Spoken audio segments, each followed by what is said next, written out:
Hi, this is Janet Fitch, and it is Writing Wednesday, noon on Wednesday, every Wednesday, where I answer your writing questions, writing life, writing craft, writing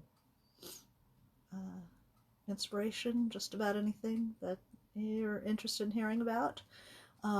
If you have questions, leave them in the comments, and I will attempt to answer them as we go along. Today is, we're heading up on New Year's Eve, so many of you have writing resolutions. And resolutions are,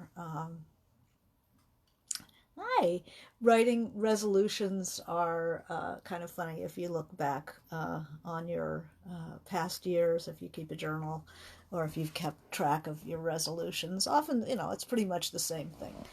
Work harder, be less distracted, etc., etc. And so, of course, I too have my my resolutions, and this year it is the one it usually is, which is be more in touch with inspiration, be more in touch with that little voice, be more in touch with writing. It's often not just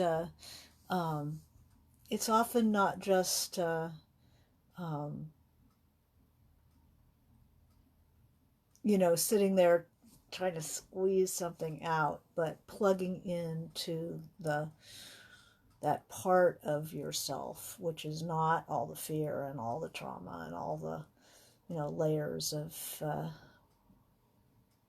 fear, but is plugging into the part that is inspired, that hears the sounds.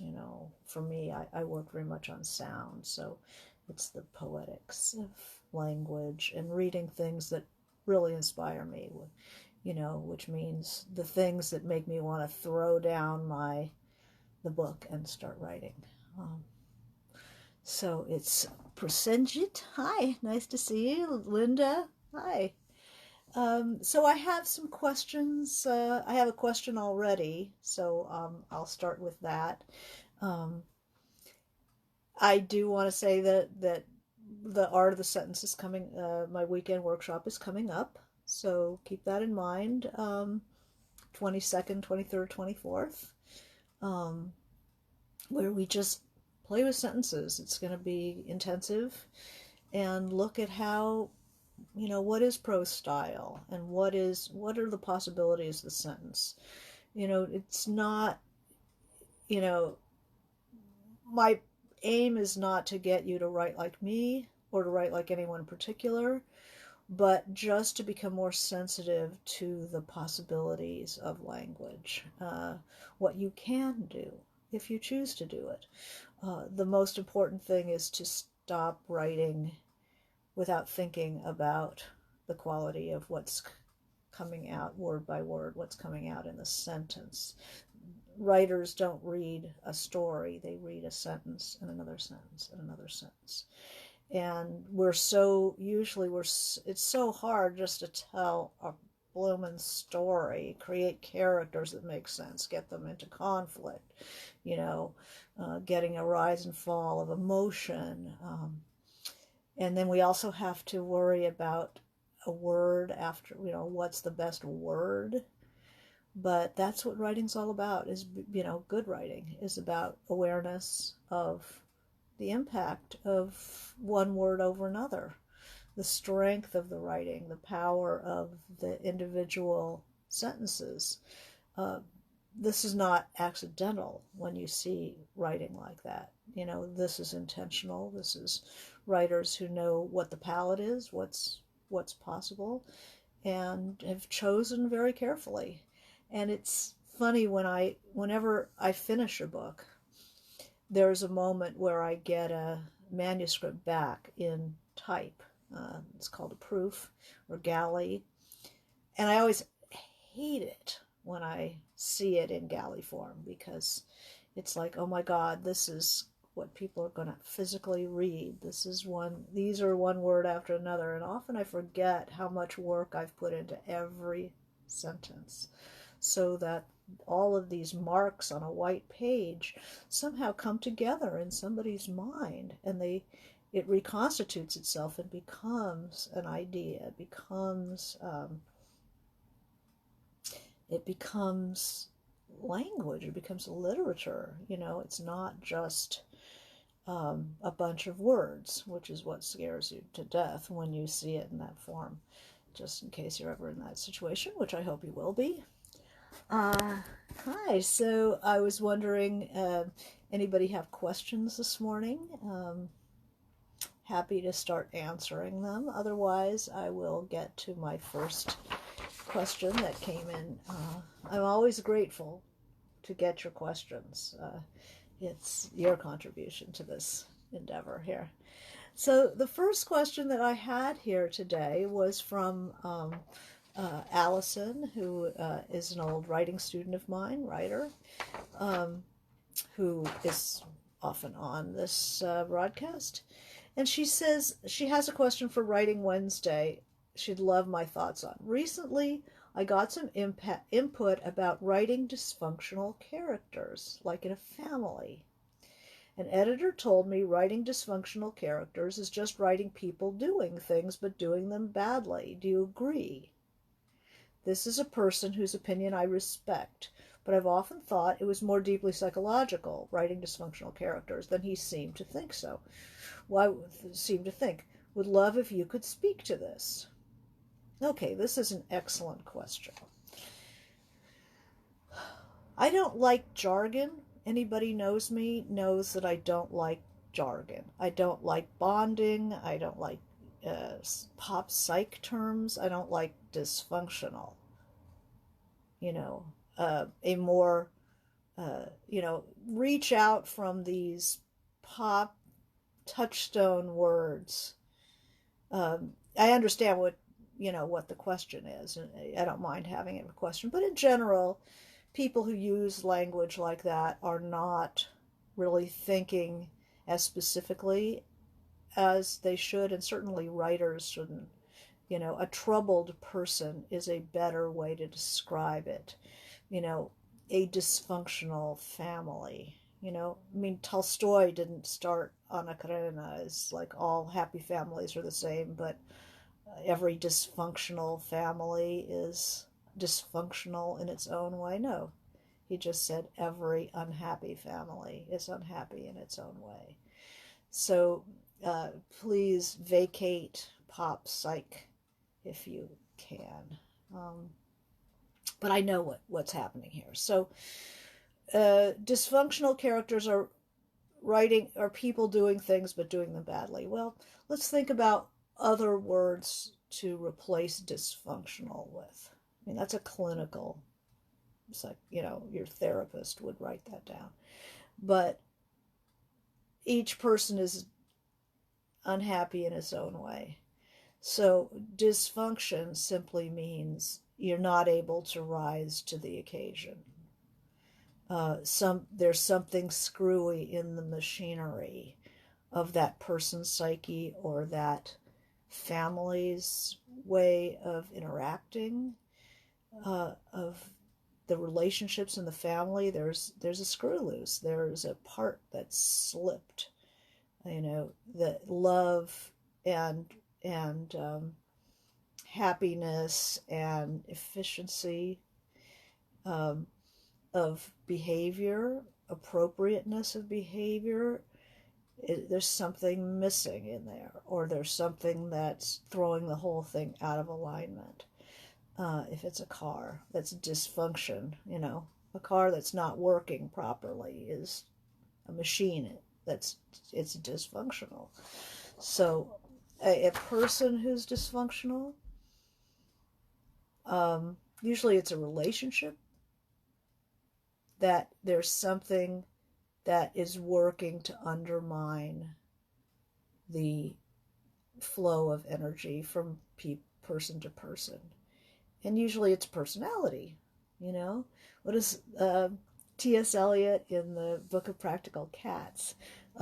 talks about one of the cats, I forgot which one it was, who has a little more personality than a cat really should have. In the many, Buddhist thinkers, that personality a lot of the time is refusal. I'm working a lot with that right now. I have a character who is becoming demented, and she's forgetting some of the things that made her who she was. And they were all refusals. So personality is saying, I'm not this, I'm not that, I won't do this, I won't do this. And it's like not allowing kind of the clear stream of consciousness to flow. There are things backing it up. And in life, this is terrifically difficult. In fiction, it's what is, a troubled character is someone who is full of refusals. That's an obvious dysfunction, right? The energy can't flow through because I won't do that. I won't do this. I don't like that. I don't like that. I'm somebody who's constantly the bulky donkey, So come on already, It's like, no, I won't do this. I won't do this. So you could say that a dysfunctional character, it's not so much doing things badly, although that might be what it looks like from the outside. But a clumsy character does things badly. A naive character can do things badly because they don't understand what they're involved in. So clumsy, but dysfunction in the way that usually it is used is a psychological result of some kind of damage, usually psychological damage that keeps that person from operating at in the most efficient and happy flow of energy. What is blocking them? What has slipped? What are the gears that have slipped for that person? If I'm a dysfunctional employee, I'm the one who is, in the bathroom doing drugs instead of at my desk doing what I'm, getting the report done, or I'm undermining my boss because I've got a huge envious streak and I resent how happy they are. If you want to see a portrait of a dysfunctional, I hate that word because it's such a blanket thing for so that can mean so many different things. But if you want to see the resentful, dysfunctional person, read Dostoevsky's Notes from the Underground. That guy, he's spiteful. He hates everybody who's doing better than him, but he's also undercutting himself. So I agree with you, Allison, that the calling somebody dysfunctional is not writing people doing things, but doing them badly. It's more talking about a deep character flaw. And it could be the result of many things, many kinds of traumas and humiliations and so forth.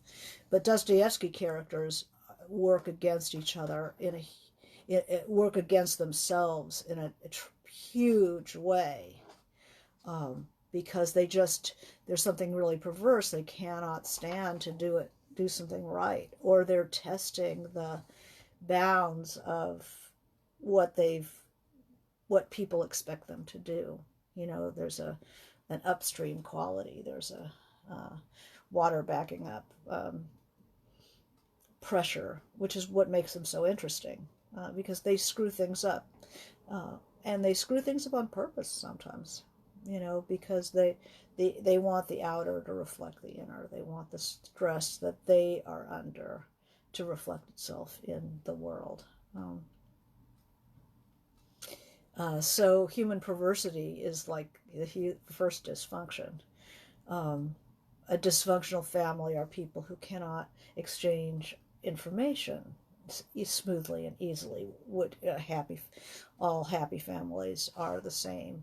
You know, all unhappy families are different in their own ways because the source of trauma is different. The nature of the dysfunction, the nature of the blockage, they're these personalities that have kinks in them. And so the energy doesn't travel right. It comes out in anger, it comes out in undermining, it comes out in belittling, it comes out in withholding, it comes out, there are a lot of secrets, so things are not open, freely revealed, freely exchanged. Um, doesn't mean they're bad people, but they are certainly not good people. It's willful, a lot of it, or it's damaging, it's harmful to its members. So the less personality people have, the more functional they are. I mean, isn't that sad? But that is, that would be in the idea of a little too much personality for any cat to have. Just like a soup that's not spiced is most digestible, but it doesn't have a lot of spice to it. When you have people who are characters, like really characters, when we know what we're talking about when we say so-and-so is a character. Everybody has some character. But we say somebody is a character. It means energy and information have to take this labyrinthine course before it reveals itself as whatever action it's going to be. And a lot of character has to do with refusal of who I am as opposed to everybody else, who I am as opposed to this situation I find myself in. There can be noble character, the person who stands up when nobody stands up, that kind of thing. But that's not dysfunction. That's high function. So we're talking about people who have to go through the maze for anything to come out the other end, and people who are difficult and make things difficult for other people, and the communication is not flowing. I would say those are our dysfunctional characters. And the notes from the underground, you will laugh your head off. I mean, everybody knows people like that who hate themselves and hate other people because they're ready to be dismissed, so they're going to dismiss first. They're going to belittle first because they've been belittled, and they're going to make sure that they do it to you before you do it to them. So a lot of writing people like that is aligning, like in what way were they damaged, and then how do they express that in the world and in relationships. It's very interesting when you have one person who has been damaged like that, and the other person is like the sweet, pure water that flows easily. I mean, the shock of being that naive soul and coming into contact with somebody who's screwed up, who is dysfunctional, who's going to play games, whose course of energy is labyrinthine. I mean, that's a shock, and that's a very interesting relationship. A lot of conflict. But then you got two people who are like that. If they're like that in similar ways, that's a really interesting relationship. The two damaged people who track, that's going to be a really bad news, but super interesting. Or if they're dysfunctional in their own way, sometimes they mesh, sometimes they clash, all really great grounds for fiction writing. So anyway, people doing things badly. People, I mean, I was a terrible waitress. Was I dysfunctional? Yeah, I guess, I was very young. But I was super thin-skinned, very sensitive. Somebody gets mad at me, and I would like burst into tears. It's like not what you want from a waitress. It's like, where's my butter? You know, and have them like start to cry. It's like, oh God, why did we come here? um, so what else can I talk about as far as these dysfunctional characters? I mean, there's so many of them in literature because they're so interesting. I mean, Dostoevsky is just full of them. They're very perverse people in Faulkner. That's, you know, in the Gothics, just operating out of sheer perversity. The youngest brother in The Sound of the Fury, Jason, is a real piece of work, and you know, he has ideas of what he was cheated out of, and it makes him a dangerous person because he's going to act that out on everybody around him. Um, you know, there's people who are naturally dysfunctional, quote unquote, you know, people who are handicapped in different ways, people who, you know, I mean, in The Sound of the Fury, you have the brother who was brain damaged at birth, and I believe at birth, I don't think he had an accident, Benji, um, who just lives on a different level. He's, you know, highly retarded, and puts the world together as he can, but there's not a streak of perversity in him. He just sees it the way he sees it, and terrible things happen to him as well because the family is, well, there's a dysfunctional family. That's Arcturus's. Actually, there is no non-dysfunctional family in Faulkner. You know, everyone is dysfunctional in their way. Greed, jealousy, longing for the past, terrified of time, terrified of change. You know, there, and you know, most of the trauma is class and history. You know, it's the trauma of the South, slavery, Civil War, loss of income, loss of status, the upcoming working class, envious of these crumbling aristocrats, and you know, just the levels of, and the gentle dysfunction of Chekhov's characters, also in the face of loss, also in the face of loss of status, the ineffectuality, the inability to respond to a new situation, the kind of capitulation of a Chekhov character, in the face of like a rising entrepreneurial class. If you're from an aristocratic class, you don't know how to cope with that. So you are dysfunctional in a kind of depressive, gentle melancholy, which is kind of beautiful in its way. The dysfunctional character sounds like my miserable boss at work. Oh, yeah. God, and there's plenty of those, Catherine says.